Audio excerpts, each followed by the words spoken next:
Halo Teknolovers, akhirnya nih sirkuit Mandalika kini siap digunakan. Tentu saja hal ini menjadi kabar baik, ditambah lagi sirkuit Mandalika diklaim memiliki beberapa kelebihan. Kesiapan Indonesia menjadi tuan rumah ternyata membuat bos sirkuit Sepang Malaysia, Raslan Razali, jadi khawatir. Ya, seperti yang kita tahu selama ini Malaysia menjadi negara Asia Tenggara yang konsisten menggelar ajang MotoGP dengan penonton yang cukup banyak.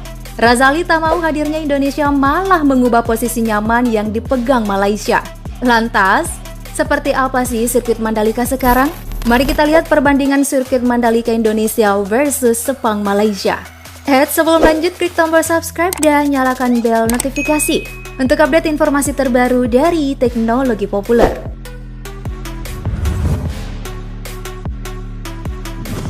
Mandalika Grand Prix Association, yang tak lain ialah anak perusahaan Indonesia Tourism Development Corporation atau ITDC, bakal menghelat ajang balap motor MotoGP. Karena ITDC memiliki latar belakang pariwisata, maka sangat diharapkan mampu mengkolaborasikan antara pariwisata dan olahraga terkhusus MotoGP. Nah, dengan demikian sirkuit Mandalika bisa dipakai untuk jalan kawasan yang akan tetap berguna jika tidak ada perhelatan balap. Pemandangan Laut Lombok sudah terkenal di dunia akan keindahannya. Sirkuit Mandalika menyuguhkan keindahan alam sekitar yang pastinya akan disukai oleh pengunjung. Ya, setidaknya ada tempat untuk cuci mata selain melihat aspal balapan. Misalnya ada panorama keindahan sirkuit yang berada di pinggir laut. Kualitas hiburan dari sirkuit ini jelas mengalahkan sirkuit Sepang yang hanya berada di tengah kota. Pemandangan lautnya bisa menjadi daerah wisata baru di Indonesia. Sirkuit Mandalika akan memanjakan para pembalap dan penonton. Masyarakat Indonesia perlu bersabar nih untuk menyaksikan ajang balapan internasional yang akan mentas di sirkuit Mandalika. Sirkuit ini akan menjadi tuan rumah kejuaraan dunia Superbike atau World Superbike 2021. Menurut kalender WSBK 2021, Indonesia akan menjadi seri ke-13 yang berlangsung pada 12 hingga 14 November 2021. Sementara untuk MotoGP sendiri, Indonesia sudah dipastikan batal menjadi tuan rumah di musim ini dan baru bisa menggelar balapan MotoGP pada 2022 mendatang. By the way, tak hanya pemandangan saja nih yang disuguhkan. Kualitas aspal sirkuit Mandalika juga lebih bagus dari sirkuit Sepang, sebab menggunakan metode Stone Mastic Asphalt yang membuat kualitas aspal lintasan menjadi yang terbaik. Metode ini salah satu jenis campuran beraspal panas yang dapat digunakan sebagai lapis permukaan. Aspal jenis ini tahan gelincir atau skid resistant, tahan temperatur tinggi, pas banget digunakan untuk daerah iklim tropis. Nah, kalau untuk sirkuit internasional Sepang Malaysia digunakan untuk race MotoGP dan Formula One sampai tahun 2017. Sirkuit internasional Sepang bahkan sudah digunakan untuk Grand Prix sejak 1999. Sirkuit ini didesain oleh seorang arsitek sirkuit Jerman terkemuka, yakni Hermann Tilke. Hermann Tilke mendesain sebuah sirkuit cepat yang didominasi dua lintasan panjang yang dipisahkan oleh grandstand utama dan tribun. Grandstand ditutup kanopi-kanopi yang berbentuk seperti daun kelapa sawit. Sirkuit internasional Sepang dibangun antara tahun 1997 dan 1999 dekat Putrajaya.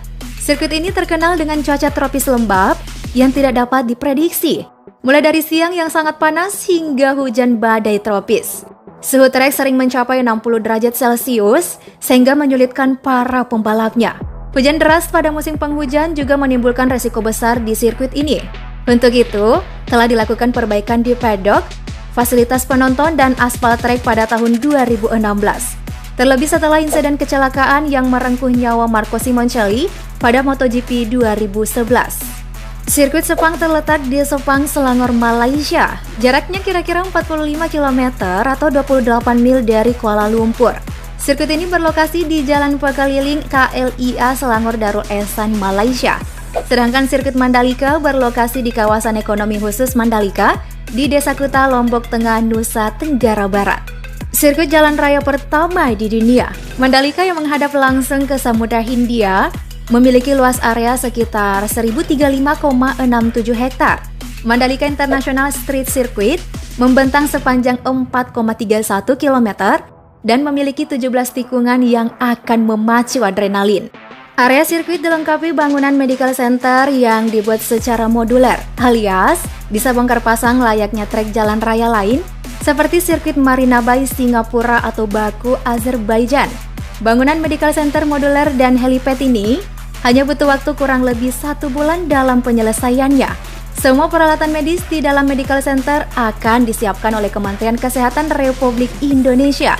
Dan peralatan-peralatan tersebut wajib terstandarisasi oleh FIM.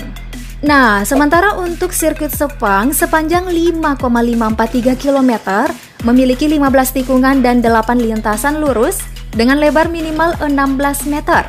Namun di beberapa bagian lebarnya mencapai 20 meter, sehingga menambah kemungkinan adanya overtaking pembalap.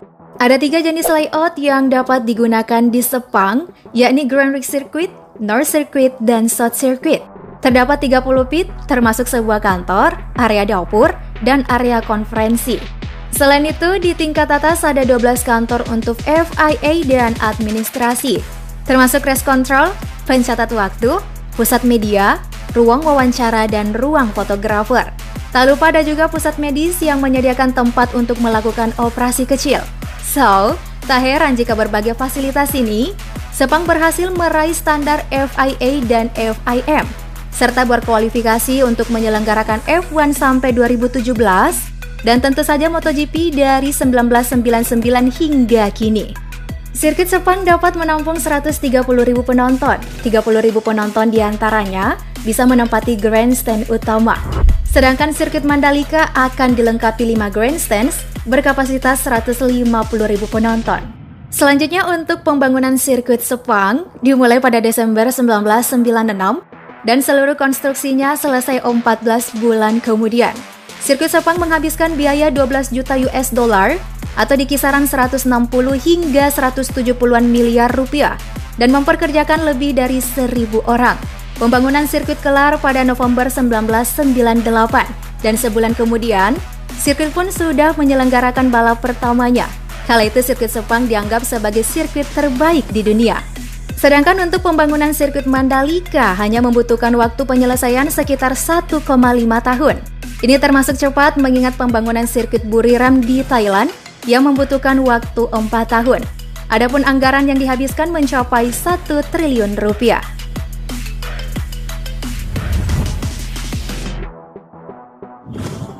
Nah, Teknolovers, ada nggak nih di antara kalian yang pernah mengisi bangku penonton sirkuit Sepang? Gimana keseruan di sana?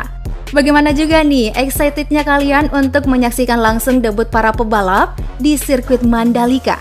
Yuk tulis tanggapanmu di kolom komentar. Thank you ya sudah menyimak. Sampai ketemu besok. Bye-bye.